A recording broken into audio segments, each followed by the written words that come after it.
Welcome everybody, Souldin of the Grin brothers here, and it's time for another episode of Tea Time. For today's tea, well, as some of you might know, if you happen to have watched my previous Tea Time, it was my birthday recently, and one of my birthday presents was a nice selection of teas from my oldest brother. Anyone who's watched the Grin Brothers of Others Super Smash Bros. Video will know him as Kiris. I always pronounce it Kyrus, but I think it's supposed to be Kiris. Never understood that. In any case, today's tea is a new tea that I've never tried before. It's Russian Caravan. A black leaf tea, a full body tea, a taste of freedom and adventure. Something about a blend of China teas and the smoky taste of campfires. I've got mine with milk, because I usually try it with milk first time round. I'm a little worried it may not be all that warm because I left I boiled the kettle ages ago and then I only got back to actually pouring it in like 5 minutes before this video started. So if the cup itself feels rather cold. In any case, that's the tea. But for today's topic, well, it's a pretty obvious one because Nintendo had yet another Nintendo Direct. I wasn't expecting another one so soon. It's quite surprising. But they gave us another Nintendo Direct, and this one was thankfully a lot longer. So I shall be covering this Nintendo's March 2016 Nintendo Direct. And of course, the title shall appear now. As might be expected, I won't be covering everything, I'll just be covering the stuff that, stuck out to me. And the first thing that stuck out to me was thankfully pretty much the first thing shown. As in, it was the first thing shown. Star Fox Zero. Got a new sort of trailer, sort of new showcasing. Sorry, I was just moving some of this paperwork I've got here. There we go. Star Fox Zero got a new trailer showing off more of the game. Showed off a lot of the older levels, but also showed off a new level they've introduced. A bioweapon lab, I believe, for Tenia. Can't remember off the top of my head. But they commented, Miyamoto commented, because they went over to Miyamoto commenting on Star Fox Zero, that it would be overall the same sort of plot and structure to the game, but it's a new story with like new branching pathways and such. One of the ways to introduce these new branching pathways is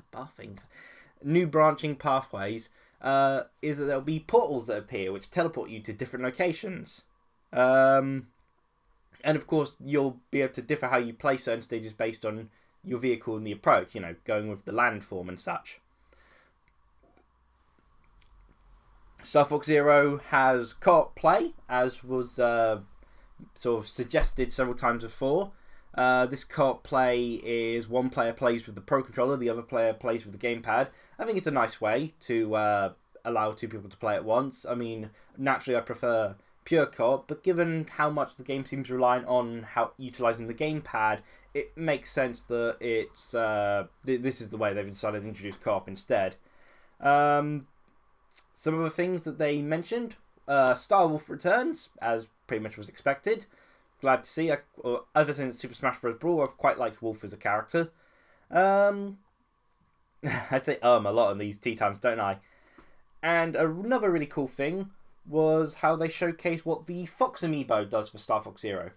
In the game, using the Fox Amiibo turns your R-Wing to the Super NES R-Wing, which is kind of hilarious to witness. The game happens to be coming out in April 22nd. I believe that was the same date it had before. It's unchanged. Those rumours of it being delayed turn out to not be true. I'm excited for Star Fox Zero, but perhaps what I'm more excited for is the game that comes with its first print editions, that being Project Guard, or as it's now known, Star Fox Guard. Project Guard, or as it's now known, Star Fox Guard, interested me because ever since playing Dylan's Rolling Western, I've had a slight interest in tower defense games, and I felt the Wii U gamepad and its way of setting up different cameras and weapons around the facility was a really cool idea of utilising the gamepad and a cool idea for tower defense games. How they made it even better is that they now have it associated with my favourite Star Fox character, Slippy, and his Uncle Grippy. Yeah, I've already heard plenty of jokes about Five Nights at Grippy's so far. But Star Fox Guard involves Slippy's Uncle Grippy. He sort of like gathers rare materials, but enemies are attacking to try and grab these materials off of him. So you have to use Slippy's inventions to stop said robots. You can actually effectively make your own levels by creating the enemy placement and such, and the waves of enemies, making your own levels and uploading them online, and other people can play online with your levels and you can play theirs, which is a really cool idea. What I'm really liking is that it's going to be packaged with Star Fox Zero's sort of first print release, and coming out on April 22nd, meaning that thankfully I pre-ordered Star Fox Zero last year when I was thinking it was going to come out in November.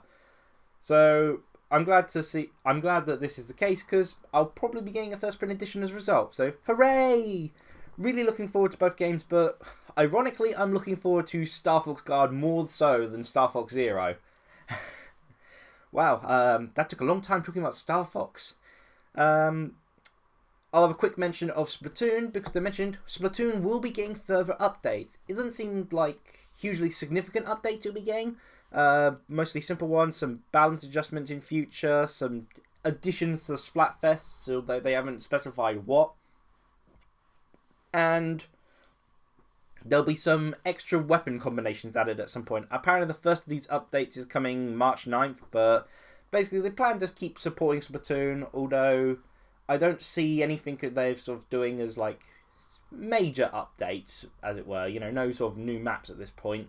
Maybe later on, maybe for, say, Splatoon's first year anniversary, I could imagine something like that happening. But for now, it's nice to know that it's going to continue to be supported, even with just simple balance updates and little tweaks and such.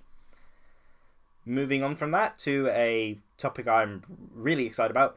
Gine Ibn Roku Sharp FE has now got an official release for, well, I believe worldwide. I didn't watch the American Nintendo Direct, so I can't be precisely sure, because I'm from the UK, so naturally I watched the European one. But for Europe, it has been confirmed.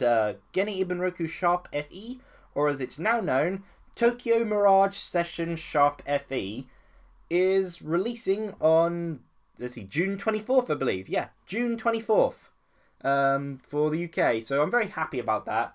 I believe it's coming out physically. I hope it's coming out physically. They didn't mention that it was eShop exclusive, and nothing indicated it. So I've got that game to look forward to, and I'm really glad to hear it's got an official name, which many people have pointed out already. The Tokyo Mirage Session is actually Shin Megami Tensei backwards. Not literally, but the SMT, TMS. You know what I mean. Another interesting thing about that, though, possibly related to how heavily indulged it is in the sort of Japanese culture and J-pop and all that. There's a lot of music and everything in the game and the theming, or possibly relating to the fact that it hasn't seemingly sold all that well in Japan. The game isn't being translated per se. It's not getting new voicing and such. It's purely going to stick to the Japanese voicing and sound effects and music and everything. It's just going to have English subtitles. I'm perfectly okay with that. Reading has never really bothered me. And with a game like that, where it's based around the J-pop and all that, it kind of makes more sense to stick with its original music and voicing. So I'm perfectly okay with that, and I'm really happy to sort of finally get a release for that. It's my most anticipated game of 2016, and I'm really excited for it. It was June 24th. I don't know why, but I keep thinking it's actually July, because I keep thinking there's quite a few games that seem to be coming out in June. Seems a bit crowded there, but maybe the other games are like, maybe the ones that they've listed as just summer in a very general term will probably be July and August games. In any case, the next game shown off was Paper Mario Color Splash. I think I'm gonna start crying now. That was sad. Like, graphically, the game looks amazing. Paper Mario Color Splash looks beautiful. And the tone seems pretty darn, really well done. There's a toad which pretty much dies as you watch a Shy Guy drain it of all colour. But I noticed problems immediately. Most notably in the fact that the colour in Paper Mario Color Splash didn't have a U in it. Which is a huge problem for me, as I'm from the UK. They managed to spell colour incorrectly.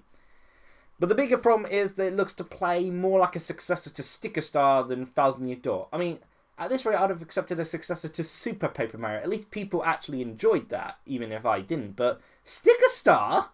Why? People have just been wanting a good old turn-based Paper Mario, or sort of Thousand Year Door style Paper Mario for so long, and we just don't keep getting it. Well, I guess for my turn-based gaming fix, I've always got Tokyo Mirage Session Sharp FE to keep me occupied in that realm, so... But it's disappointing to see, you know, based on its initial trailer, that Paper Mario Color Splash does not look like the sort of game that will appeal to me. It might turn out to be better for later on. I shouldn't, you know, judge completely off this first initial reveal, but it's a bit disappointing so far. Okay, a quick mention of Hyrule Warriors Legends. A game that... it's kind of irritating in a sense, because I like the way the game looks, but given what I've seen people play of it on the original 3DS, this is not a game that was designed to play on the original 3DS. If I had a new 3DS, I could, you know, warrant getting Hyrule Warriors Legends, but as I've only got an original 3DS, I don't plan on getting the game. But there's a lot of characters which are exclusive so far to it, and nothing has confirmed them to be available for the Wii U version unless you get the 3DS version. An interesting thing I did learn, something that I thought was just a regular sort of free download thing, but turns out there's a character that will be exclusive to people who happen to have both the 3DS version and the Wii U version, and that's Medley from Wind Waker, which is, again, kind of irritating. You know, I'd like to play these characters on my Wii U version. I mean, sure, roster-wise, they satisfied me the moment they added my most wanted character, aka Tingle, into the game. But it's annoying to see so many of the characters locked to this 3DS version, which because it seems like you can't get a proper experience from it unless you're playing on the new 3DS, it's just not worth getting. It's a real irritation, that.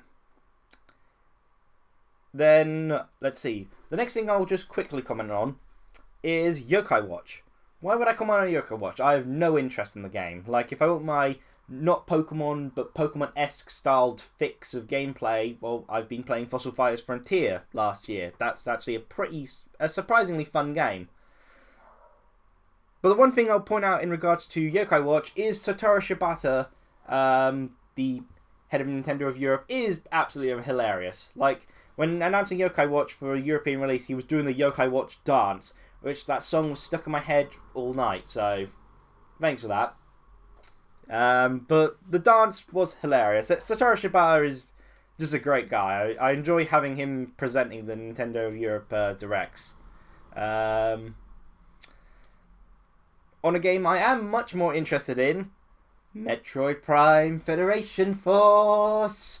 Admittedly, a lot of people aren't looking forward to this game. I, on the other hand, am, because I'm getting it alongside two of my brothers, and we're going to play through it in multiplayer the entire time. It's funny because I'm not actually a huge fan of the Prime games, but I feel the multiplayer aspect does make it look a lot more fun. I mean, if I want to play Metroid, I enjoyed Metroid Fusion far more than anything else. And Other M, admittedly. I mean, I know it's not really, I enjoyed Other M. I mean, not as good as Fusion, but... But Prime games, because I'm not a fan of first-person shooters, I've never been a huge fan of the Prime games. But I feel the multiplayer aspect makes it a lot more appealing. As weird as that is, because that kind of goes against the whole Metroid vibe, but you know what I mean. Apparently, development of Metroid Prime Federation Force started in 2009. That is surprising to say the least. Being developed by Next Level Games, which I'm perfectly okay with. That's actually why I'm so confident in this game, because I had so much fun with Punch-Out for the Wii that I'm wanting to trust Next Level Games. And from what Rafi said, he enjoyed their Luigi's Mansion 2 game they made. So, and we both enjoyed Super Mario Strikers Charge. So there's a lot of games that appeal to us from them. So we're confident in Metroid Prime Federation Force. Apparently the producer of the series wanted to tell the story of the Galactic Federation versus the Space Pirates. As a result, Samus is sort of not actually featured primarily in the story. She sort of has cameos sort of pop up sort of there and is mentioned. For instance, the creation of the suits the Galactic the Federation are using their soldiers in are actually based off Samus's suit. although they look like bigger, bulkier suits, given the character models are really chibi. And thus they form the Federation Force. And it's, they comment that it's like an RPG. Each soldier can have a role based off what sub-weapons they decide to equip. They've got a weight limit, and based on what sort of sub-weapons you decide to equip, you can be like the healer effectively, or the tank. It's like an RPG, but at the same time, it's not completely an RPG. If that makes sense. It's got the traits of an RPG without the statistical point from the seams of it. But that's Metroid Prime Federation Force. It's releasing this summer, so again, I think that might be July or August, given it's a very vague date. But I'm really looking forward to it. It looks like it's going to be fun at the very least, even if it's not like other Metroid games. Admittedly, I'm not a huge Metroid fan, so that isn't as big of an obstacle to me as, actual Metroid fans. Sorry about that, but this seems to be like a very lucky thing for me, but very unlucky for Metroid fans. Just to see it as a spin-off and try to enjoy it for what it is. Next thing I wanted to mention was, they got into the topic of various downloadable games. And the first one they mentioned was Lost Reavers, which is, it's a game that conceptually really interests me. A multiplayer tomb/dungeon sort of exploring game where you sort of basically loot the place of various artifacts and treasures. I really like the sound of it conceptually. Not a huge fan of online multiplayer, but given Splatoon, I'm willing to try this out. I'm willing to try Fable Legends out, after all, when that eventually comes out. So, Lost Reavers is basically my Wii U equivalent now I'm wanting to try and test the waters with. It's having an opened beta, releasing April 14th, and the full game will apparently come out April 28th. I'll probably try the open beta the moment I get this external hard drive to work with my Wii U. Yeah. Where did I put that external hard drive? Can't see it anywhere. I thought it was next to my Wii U. I'll have to find that. That's a little worrying that it's just disappeared on me. In any case, I'm just going to take a quick break to try out this Russian caravan tea. With milk, by the way. Yeah, I did leave that kettle alone for too long. The tea's a lot colder than it should be. But on the bright side, it's nice. Really nice. Got a nice sort of like little... The front of my tongue has a nice little taste to it.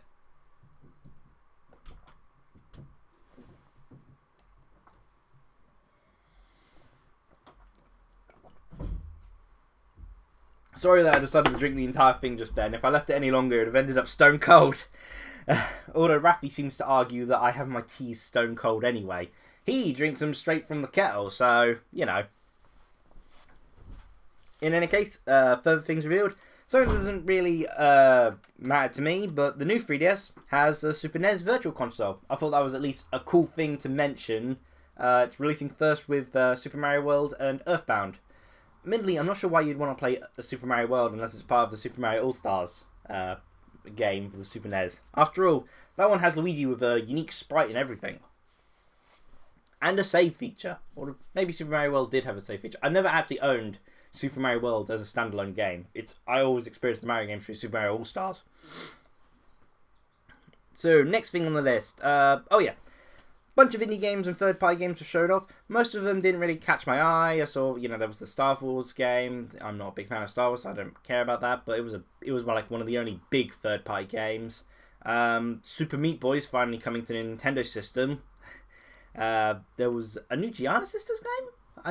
I thought the next Giana Sisters game wasn't coming to the Wii U, but apparently there is one that's going to be available on Wii U.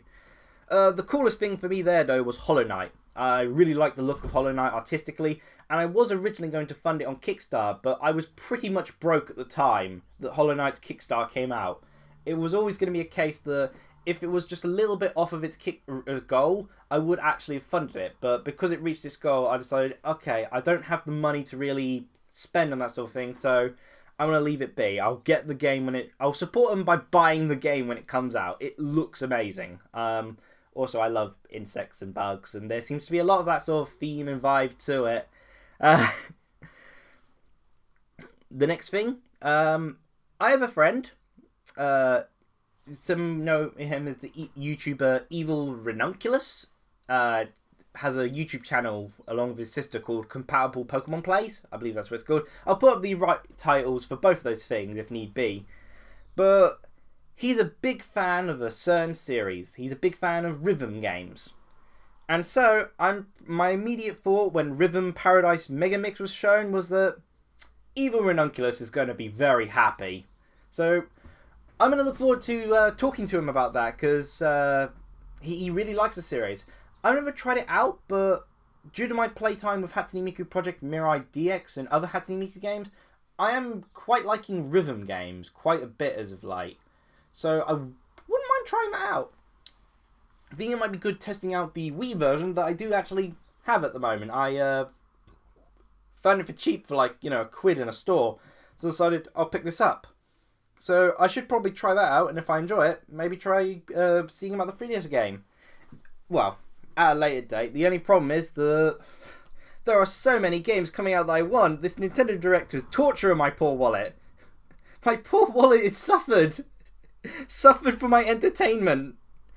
But the coolest thing about Rhythm Paradise Mega Mix is it's a compilation of the 3 previous Rhythm Paradise or Rhythm Heaven games, and as such it features the Japan-only Game Boy Advance games and their sort of rhythm mini games, which is really cool to sort of see. So that's a really cool feature. And then we get on to the last thing, the thing that said, well, my wallet is doomed. There's no chance I'm going to wait on this. Pokemon Sun or Pokemon Moon, I'll probably be getting Pokemon Sun. That I can just wait for Christmas. A new Kirby game, on the other hand, screw waiting for Christmas on that. I'm getting that immediately. Kirby Planet Robobot is a new Kirby game for the 3DS. Sure, I'd have preferred it for the Wii U. Having a new Kirby game on the Wii U. Having, local co-op again for a Kirby game. Or even finally being able to see whether they could actually translate Kirby into a 3D environment properly. But given how much I enjoyed Kirby Triple Deluxe, it's still my favourite game on the 3DS. I give it like a 10 out of 10. It's an amazing game. Level design is so well done in that game. I'm not complaining. It's a preference, but Kirby Planet Robobot looks awesome. It's based off an awesome game. The engine used and assets used. It allows Kirby to pilot a mecha. A mecha. I've seen so many Tengen Toppa Gurren Lagann jokes, and it is beautiful. The Neon Genesis Evangelion jokes have also been rather hilarious. But Kirby can pilot a mecha. The mecha can copy abilities. Kirby has a doctor ability, which is adorable. And the new minigame alone, Team Kirby Clash, looks pretty awesome. And it's effectively like a Kirby RPG. Kirby Planet Robobot, its plotline, robot aliens come to mechanize Dreamland, is actually a pretty good plot for a Kirby game. It's always been a very lively, cutesy, sort of lush, lively sort of world. I said lively twice there. Now 3 times. So having robots trying to mechanize it is a pretty cool concept. I think works well as like a threat in both the as an actual enemy to face, but also in a threat that can be displayed visually as well as the world's changing. The game's releasing June 10th, and to further destroy my poor wallet, they announced a new line of Kirby amiibos. Admittedly, I've already got Kirby, Meta Knight, and King Dedede, but I really want the other Kirby, Meta Knight, and King Dedede amiibos. I just can't resist them. They also have a Waddle Dee amiibo. Sadly, it's not Bandanity, but they have a Waddle Dee amiibo, and it's adorable. All of them are adorable. Kirby Planet Robobot, I am so looking forward to that. Not as much as Tokyo Mirage Session Sharp FE. That still remains my most anticipated game, although that's almost primarily because it's a turn-based RPG as a full retail Wii U game. But in any case, this Nintendo Direct was awesome. I think pretty much the only disappointing things was Paper Mario Color Splash and the Hyrule Warriors characters not being confirmed to be downloadable on the Wii U version without getting the 3DS version. But otherwise, I absolutely loved this Nintendo Direct, and it's got so many things I'm looking forward to. We're approaching 25 minutes, so that's a bit of a long one for this video. This is going to take a while to edit. But I hope you enjoyed listening to this, and feel free to share your thoughts below in the comments. Cheerio, everyone!